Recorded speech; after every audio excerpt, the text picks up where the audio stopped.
सवाल ये कि क्या आपके पड़ोस में कौन रहता है ये आपको पता है? कल्पना कीजिए कि एक दिन आप सुबह सोकर उठते हैं, चाय पीते हैं और चाय पीने के बाद टहलने के लिए घर से बाहर चले जाते हैं। लेकिन जैसे ही आप अपने घर का गेट खोलते हैं, वापस आते हैं तो बाहर अंधाधुंध गोलियां चलने लगती हैं। ऐसी स्थिति में आप यही सोचेंगे कि अचानक से यहां क्या हो गया। लेकिन सोचिए, इस दौरान जब आपको यह पता चलेगा कि गोलियां आपके पड़ोस में रहने वाले लोग चला रहे हैं, तो आपका क्या हाल होगा? मुमकिन है कि आप बुरी तरह डर जाएंगे और यह डर आपको इसी सवाल पर लेकर जाएगा कि आपके पड़ोस में कौन रहता है। आपको ही नहीं पता। कोलकाता में ठीक ऐसा ही हुआ। 9 जून को कोलकाता के सबसे सुरक्षित इलाकों में से एक न्यू टाउन के एक रिहायशी इलाके में अंधाधुंध गोलियां चलने लगी। वो तस्वीरें, इस पूरे कॉम्प्लेक्स में 22,500 फ्लैट्स हैं जिनमें लगभग 1 लाख लोग रहते हैं। ऐसे में गोलियां चलने से इलाके के लोग डर गए।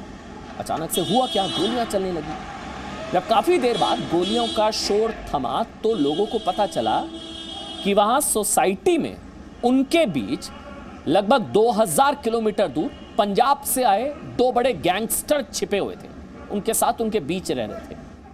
इनमें से एक गैंगस्टर का नाम था जयपाल भुल्लर, जिस पर 10 लाख रुपए का इनाम था, और दूसरे गैंगस्टर का नाम था जसप्रीत जस्सी, 5 लाख रुपए का इनाम था। ये दोनों इनामी गैंगस्टर, ये दोनों इनामी बदमाश इस सोसाइटी में 5 पिस्तौल और जिंदा कारतूस के साथ रह रहे थे। सोचिए, किसी को नहीं पता था कि उनकी सोसाइटी के एक फ्लैट में इतनी गोलियां रखी हुई हैं कि बदमाश काफी देर तक पुलिस से मुठभेड़ कर सकते हैं, और उसकी उम्मीद भी नहीं की जाती। देखिए ना, आजकल के दौर में पड़ोस और पड़ोसियों की जानकारी रखना बल्कि बुरा माना जाता है। कहा जाता है कि ताक झांक कर रहे हैं पड़ोसियों के घर में। लेकिन पहले ऐसा नहीं होता था। पहले लोग पड़ोसियों से परिचित होते थे, उन्हें अपने सुख दुख का साथी मानते थे। लेकिन अब ऐसा नहीं होता। आज का दौर ऐसा है कि बहुत से लोग ये नहीं जानते हैं कि उनके पड़ोस में कौन रहता है, साथ वाले घर में कौन रह रहा है, ये नहीं पता होता।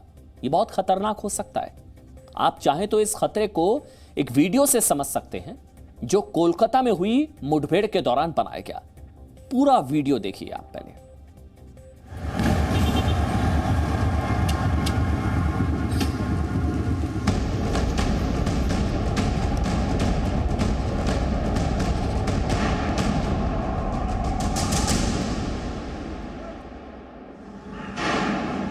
फायरिंग হচ্ছে না ফায়ারিং হচ্ছে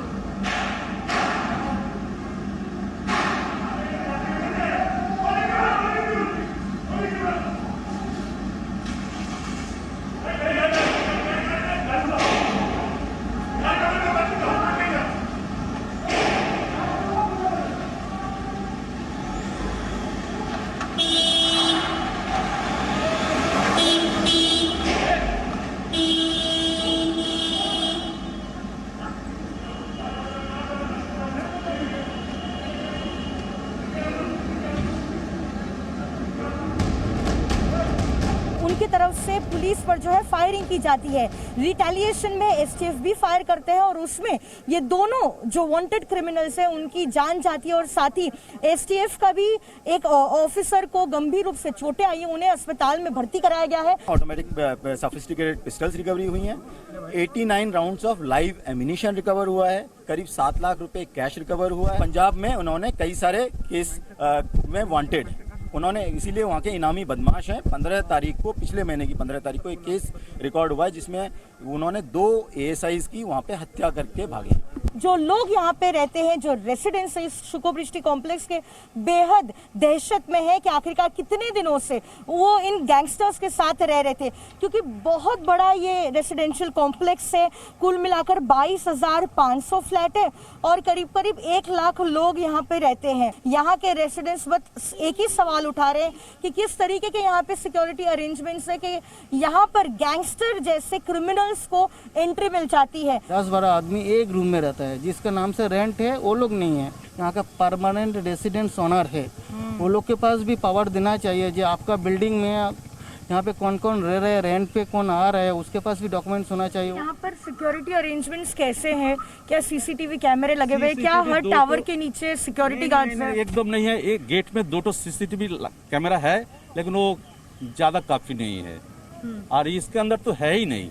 बेहद दहशत का माहौल था घर पर, सारे लोग डरे हुए थे और उनको कुछ समय लगा रजिस्टर करने के लिए कि आखिरकार ये किस चीज़ की आवाज़ है। उसके बाद उनको समझ में आया कि जो है यहाँ पर फायरिंग हुई है, इनकाउंटर हुआ है। खिड़की से जब उन्होंने खोलकर देखा तो यहाँ बहुत ज़्यादा पुलिस की प्रेजेंस थी, लगातार पुलिस की गाड़ियों का आना शुरू था और लगभग 15 मिनट तक जो है ये इनकाउंटर चलता रहा। अगर कहीं पर भी कोई लैप्सेस होते तो यहाँ पर बहुत बड़ी संख्या में रेसिडेंशियल कॉम्प्लेक्स में लोग रहते हैं, तो उनको भी जान का जो है जोखिम हो जाता, इंजरीज हो सकती थी, लोग मारे भी जा सकते थे। घर का काम वगैरह कर रहे थे, बच्चे लोग पढ़ रहे थे, तो अचानक पहला गोली का आवाज़ आया, तो हम लोग को लगा शायद कोई टायर फटा या कुछ इस तरह का।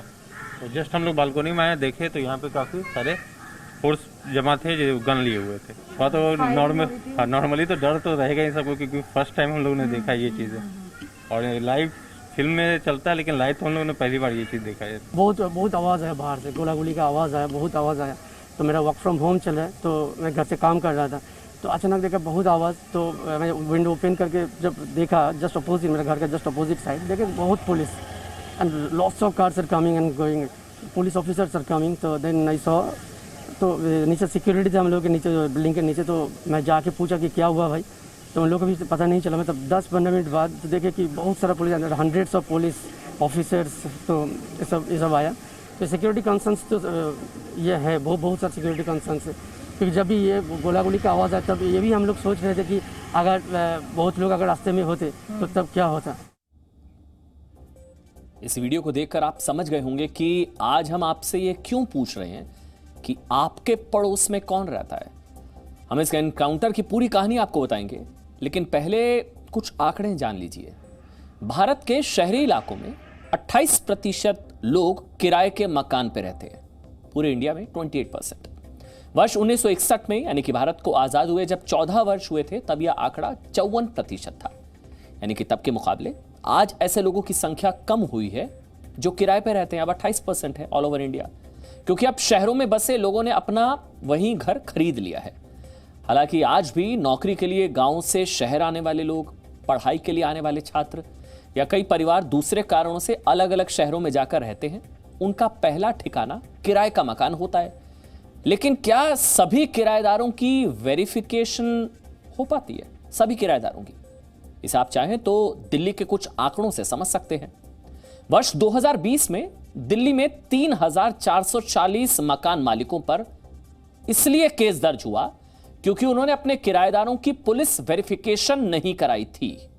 3,440 लोगों पर केस, पुलिस वेरिफिकेशन नहीं कराई थी। वर्ष 2020 के आंकड़े हैं ये। इसके अलावा ऐसे 226 लोगों पर केस दर्ज हुआ जिन्होंने घर में काम करने वालों लोगों की पुलिस वेरिफिकेशन नहीं कराई थी। और सुनिए, 26 कैफे ओनर्स पर इसलिए कार्रवाई हुई थी क्योंकि उन्होंने बिना वेरिफिकेशन के लोगों को कैफे में इंटरनेट इस्तेमाल करने को दे दिया। संभव है आज आप में से बहुत से लोगों को ऐसा लग रहा हो कि ये तो कभी ना कभी आपने भी किया है। लेकिन एक बार के लिए सोचिए कि अगर इस वजह से किसी आतंकवादी को किराए पर घर मिल जाए, वो किसी घर में नौकर बनकर काम करने लगे या फिर बिना वेरिफिकेशन के किसी कैफे में इंटरनेट यूज करे और हमले की योजना बनाए, तो कौन दोषी, कौन जिम्मेदार? ऐसे लोगों को हमारे देश में रहकर हम अपने पर हमला करने का मौका देते हैं। हमला करना आसान होगा और ऐसा होता भी है। हमारे पास ऐसे कई उदाहरण हैं। 2008 का बाटला हाउस एनकाउंटर प्रमुख तौर पर, हम इसके बारे में भी आपको बताएंगे, लेकिन पहले आपको कोलकाता में हुए इस एनकाउंटर की पूरी कहानी बता देते हैं। इस एनकाउंटर में मारे गए पहले गैंगस्टर का नाम जयपाल भुल्लर उर्फ मंजीत सिंह। इस गैंगस्टर पर देश भर में 50 से ज्यादा आपराधिक मामले दर्ज हैं। पंजाब और राजस्थान में इस पर बैंक लूटने के केस दर्ज हैं। आरोप है कि 15 मई को इसने पंजाब में 2 पुलिसकर्मियों की हत्या कर दी थी।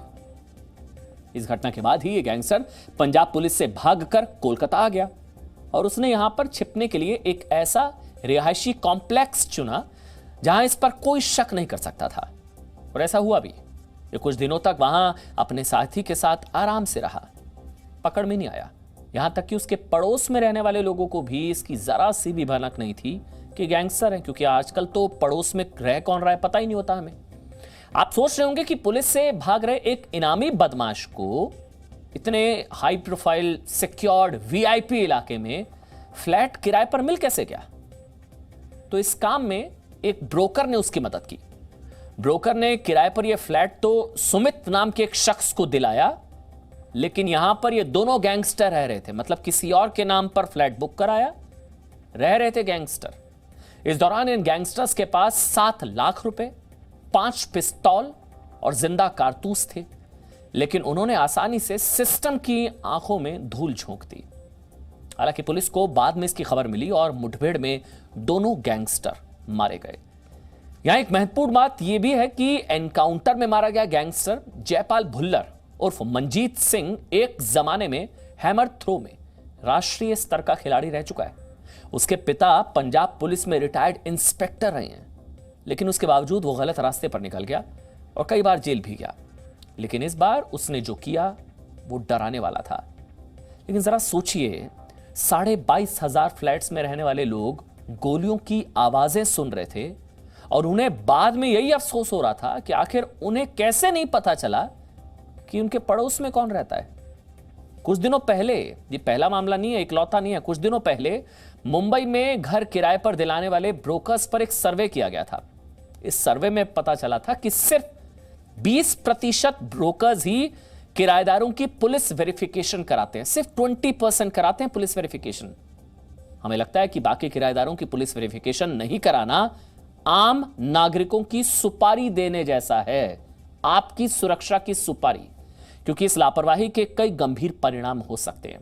जैसे एक आतंकवादी को रहने के लिए घर मिल सकता है, एक बदमाश आसानी से पुलिस की नजरों से छिप सकता है, ऐसे लोग जिन पर इनाम हैं, जो फरार हैं, वो छिप सकते हैं, और बड़ी बात, ऐसे लोगों के पास काफी हथियार और गोलियां हो सकती हैं, जो किसी भी समाज में शांति भंग करने के लिए काफी है, और ऐसा पहले भी हो चुका है।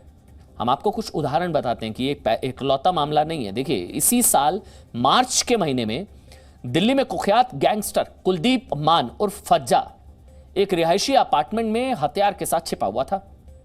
तब पड़ोस में रहने वालों को इसकी जरा सी भी खबर नहीं थी कि उनके यहां एक कुख्यात अपराधी रह रहा है, जो 3 दिन पहले ही पुलिस की कस्टडी से फरार हुआ था। हालांकि पुलिस छानबीन करती हुई उस तक पहुंची और एनकाउंटर में वो गैंगस्टर मारा गया। मार्च 2020 में भी दिल्ली का गैंगस्टर जितेंद्र मान उर्फ गोगी गुरुग्राम के एक रिहायशी इलाके में छिपा हुआ था। तब भी इलाके के लोगों को कोई खबर नहीं थी। उन्हें तो इसका पता तब चला जब वहां एनकाउंटर के दौरान गोलियों की आवाज सुनाई दी। इस एनकाउंटर में पुलिस को इस गैंगस्टर के पास से 6 पिस्तौल, 70 जिंदा कारतूस मिले, यानी कि रिहायशी इलाके में मौत का सामान रखा हुआ था। वर्ष 2008, कैसे भूल सकते हैं, बाटला हाउस एनकाउंटर ऐसा ही हुआ था।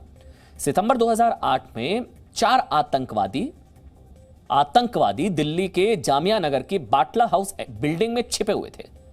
इन आतंकवादियों ने 13 दिसंबर को ही दिल्ली में बम धमाके किए थे, और इन बम धमाकों के बाद ये सभी आतंकी चैन से जामिया नगर के एक फ्लैट में किराए पर रह रहे थे। आतंकवादियों को किराए में फ्लैट मिल रहे थे। 19 सितंबर को जब पुलिस को इन आतंकवादियों के छिपे होने की सूचना मिली, तो पुलिस की टीम वहां पहुंची और इस दौरान पुलिस और आतंकवादियों के बीच मुठभेड़ हुई। उस समय इस मुठभेड़ में 2 आतंकवादी मारे गए थे और दिल्ली पुलिस की स्पेशल सेल के इंस्पेक्टर मोहन चंद्र शर्मा शहीद हो गए थे। देखिए, कहने का मतलब यह है कि ये आतंकवादी और गैंगस्टर रिहायशी इलाकों में सिर्फ इसलिए छिपते हैं ताकि ये पुलिस की दबिश होने पर आम नागरिकों की आड़ लेकर वहां से भाग सकें और खुद को बचाने के लिए आम लोगों को अपनी ढाल बना सके। ये बात हम इसलिए भी कह रहे हैं क्योंकि बाटला हाउस एनकाउंटर के दौरान ऐसा ही हुआ था, जब 2 आतंकवादी मुठभेड़ से बचकर भाग निकले थे लोगों की आड़, लेकिन बाद में वो पकड़े भी गए।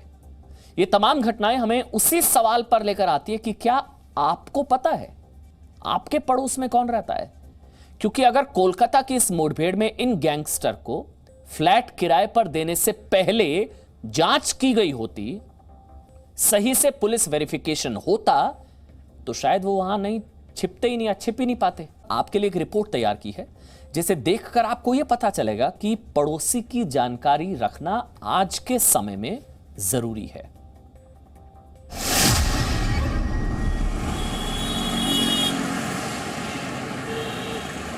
चौड़ी सड़कें, ऊंची इमारतें, ऊपर घर और नीचे पार्किंग। ऐसी बहुमंजिला इमारतों में कई कई फ्लैट होते हैं। पिछले 10 से 15 सालों में भारत के शहरों में मिडिल क्लास का ये नया बसेरा है, जहां आपकी जरूरत की हर चीज मिल जाती है। लेकिन ऐसे फ्लैट्स में रहने वाले लोगों को ये पता नहीं होता कि बगल वाले फ्लैट में कौन रहता है, क्या करता है, कब जाता है, कब आता है।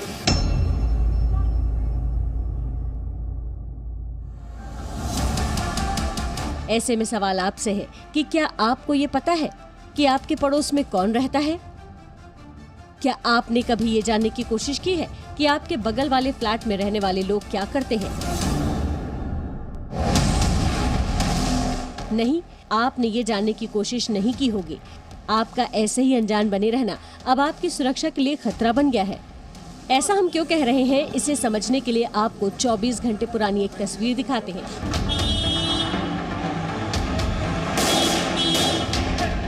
ये कोलकाता के पास उत्तर 24 परगना में न्यू टाउन की सुखोवृष्टि सोसाइटी है। यहाँ बंगाल एसटीएफ और 2 गैंगस्टर के बीच एनकाउंटर चल रहा है। पंजाब के 2 गैंगस्टर यहाँ पिछले 10-12 दिनों से रह रहे हैं, जिन्हें बंगाल एसटीएफ ने मार गिराया।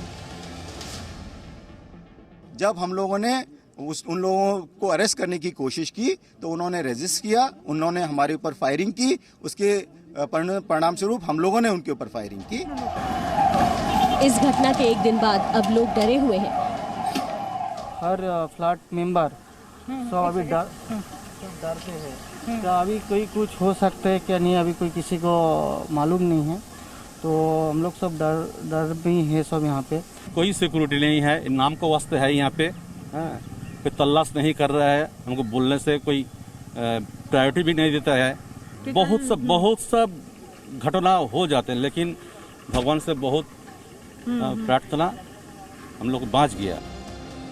इन्हें ये समझ नहीं आ रहा है कि उनके बगल वाले फ्लैट में कोई गैंगस्टर कैसे रह रहा था, उस गैंगस्टर को फ्लैट कैसे मिला, आखिर सोसाइटी में रहने वाले लोगों और पुलिस को इसकी जानकारी क्यों नहीं थी। इन सवालों के जवाब जानने के लिए हमारी टीम आज न्यू टाउन के सुखोवृष्टि पहुंची। तकरीबन 22,500 फ्लैट वाले इस सोसाइटी में 1 लाख लोग रहते हैं, लेकिन सुरक्षा के इंतजाम बेहद खराब है। ये वही कॉम्प्लेक्स है जहां पर कल ठीक 3:30 बजे 2 पंजाब के गैंगस्टर्स को वेस्ट बंगाल एसटीएफ ने मार गिराया था। मैं आपको तस्वीरों के माध्यम से दिखाती हूं कल जिस तरीके से एनकाउंटर हुआ। जो लोग यहाँ पे रहते हैं, जो रेसिडेंट्स इस सुखोवृष्टि कॉम्प्लेक्स के, बेहद दहशत में है कि आखिरकार कितने दिनों से वो इन गैंगस्टर्स के साथ रह रहे थे, क्योंकि बहुत बड़ा ये रेसिडेंशियल कॉम्प्लेक्स है। कुल मिलाकर 22,500 फ्लैट है और करीब करीब 1 लाख लोग यहाँ पे रहते हैं। यहाँ पहुँचने के बाद हम सबसे पहले शुभोदीप मलिक से मिले। शुभोदीप पिछले 5 साल से यहाँ रहते हैं। कल की घटना के बाद वो डरे हुए हैं। हमने उनसे पूछा कि यहाँ सुरक्षा के इंतजाम है, तो सुनिए उन्होंने क्या कहा। ये तो वेरिफिकेशन तो सब यहाँ पे जो बोकाड़ लोग काम करते हैं, बोकाड़ लोग का माध्यम से होता है। वो लोग बोलते हैं जो एक तो पेपर पुलिस के पास जाके वेरिफिकेशन होता है, एक तो पेपर मेंटेनेंस ऑफिस जो मेंटेनेंस कर रहे हैं यहाँ पे वो लोग के पास रहता है। बट वो लोग कभी आके फिजिकली वो फ्लैट में कभी भी चेक नहीं किया। शुभोदीप की बात से ये समझ आया कि एक तो इतनी बड़ी सोसाइटी में सुरक्षा की व्यवस्था ठीक नहीं है, साथ ही साथ किराएदार का पुलिस वेरिफिकेशन भी ठीक से नहीं होता है, जिसकी वजह से ऐसी घटना घटती है। हालांकि इसे ठीक करने के लिए वो कुछ सुझाव भी देते हैं। पुलिस के साथ साथ भी यहाँ पे भी हमारा जो मेंटेनेंस अभी जो मेंटेनेंस वाला है, वो लोग को ऐसे यहाँ पे टीम करना, जो यहाँ का परमानेंट रेसिडेंस ओनर है, वो लोग के पास भी पावर देना चाहिए। जो आपका बिल्डिंग में यहाँ पे कौन कौन रह रहे हैं, रेंट पे कौन आ रहा है, उसके पास भी डॉक्यूमेंट्स होना चाहिए। वो भी बोल सकते हैं, बट मेंटेनेंस वाला तो नहीं आके विजिट करके नहीं तो बोल सकते जो अभी क्या हो रहा है। दरअसल इस तरह की सोसाइटियों में दो तरह के लोग रहते हैं, एक मकान मालिक और दूसरे किराएदार।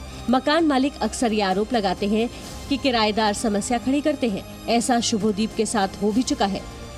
मेरा साथ एक बार हुआ था, मैं 3rd फ्लोर में रहता हूँ, तो मेरा 4th फ्लोर पे एक साथ में देखा, ये रूम पे जाके देखा 10-12 आदमी वहाँ पे जाके मस्ती कर रहे हैं और गंजा पी रहे ऐसे है। तो हमारा बहुत डिस्टर्ब हो रहा है, बच्चा का डिस्टर्ब हो रहा है। तो बच्चा उसी समय 6 महीना था। तो मैं वहाँ जाके सिक्योरिटी को लोग को लेके जाके वहाँ पे बोला, भाई तुम लोग क्या कर रहे? तो मेरा साथ वो लोग का झगड़ा भी हो गया था। तो शाहपुर जी मेंटेनेंस को मैं बताया था जो ऐसे ऐसे है, तो वो चेक भी नहीं किया, आज तक भी उसको देखने के लिए नहीं आया। इसके बाद हमने सुखोवृष्टि में कई वर्षों से रह रहे सुब्रतो साहा से भी बात की। उनका भी यही कहना है कि पता ही नहीं होता कि बगल वाले फ्लैट में कौन रहता है। मकान खरीदने वाला ब्रोकर की मदद से मकान किराए पर लगाता है। पुलिस वेरिफिकेशन का काम लोकल थाना और ब्रोकर ही करते हैं। सोसाइटी के मेंटेनेंस की टीम को सिर्फ वेरिफिकेशन की एक कॉपी दे दी जाती है। पड़ोसियों को तो कुछ भी पता नहीं चलता। रेंट पर नियम है 11 महीना के लिए एग्रीमेंट होगा, 1 महीना ब्रोकर ले लेंगे पैसा। 11 महीना को फ्लैट ओनर को मिलेगा, 1 महीना ब्रोकर ले लेंगे। और एग्रीमेंट का नियम तो बहुत सा है, लेकिन हम मानते ही नहीं है। 1 तो कॉपी आपको थाना में देना पड़ेगा, 1 तो कॉपी सुखोवृष्टि जो मेंटेनेंस है वहाँ पर देना पड़ेगा, और 1 कॉपी मालिक का अंदर रहेगा। लेकिन अगर भूआ देना है कि असली देना है क्या मालूम, ये तो कुछ मालूम नहीं होगा।